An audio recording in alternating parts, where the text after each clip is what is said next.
Let's get you breaking news coming in, and this is in regard to Mumbai's monorail service that has faced its second major technical failure, halting operations amid heavy rain. Remember, this is the second time round such an incident has taken place on the 19th of August, hardly 3 weeks back. Two trains, almost a month ago, when two trains had stalled, one between Chembur and the Bhakti Park due to overcrowding induced power glitch, stranding over 500 passengers at the time, close to almost 600 passengers. And now again, there is a problem as far as the monorail services are concerned. This is a second major technical failure which has resulted in halting operations, as this is amid heavy rainfall that is being recorded overnight. There has been a lot of rainfall, particularly in the Santa Cruz area, where in less than 24 hours, it has rained about 88 millimeters of rainfall. There is a yellow and orange category warning of more rainfall to follow.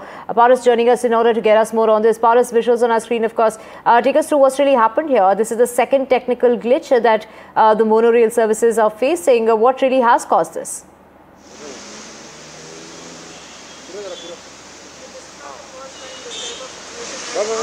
In a monorail, before that we had seen the very difficult situation was there in the monorail. There were many passengers who were stuck inside, and after that the rescue operation was also taken place. This is the second incident which has came into light, but it is not yet confirmed that what has happened in monorail, why it is stuck. There is no official confirmation about it, but there can be a major technical fault which has been there in monorail right now. It has been stuck from last few minutes, but majorly the reason why it is stuck is still unknown.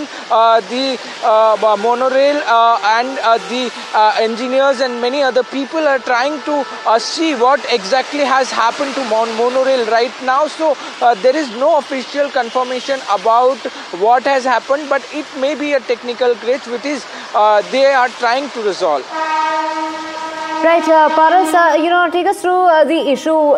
This is back to back in less than a month's time. We're talking about from the 19th of August to the 15th of September. This is the second such failure that we are seeing. Take us through the issues at hand and, in regard to this, because this is putting a lot of people as far as the commuters are concerned in the city of Mumbai, who are relying completely on these monorail services. Rightly said, but last time there was the overcrowding problem, and that's why the entire failure happened. And after that there was a big rescue operation which was done by the fire brigade and the Mumbai police. But right now what has happened, it's still unknown what technical fault has been there in monorail, why it is stuck. It's maybe a matter of concern, but right now investigation is still on what has happened to monorail, why it is stuck, and it will be very difficult to say what exactly has taken place and why monorail is stuck from last few minutes. So we have to wait for the official confirmation what has happened, what was there, what was the problem. So it will be very important to see what official will come in this entire situation, why monorail is stuck.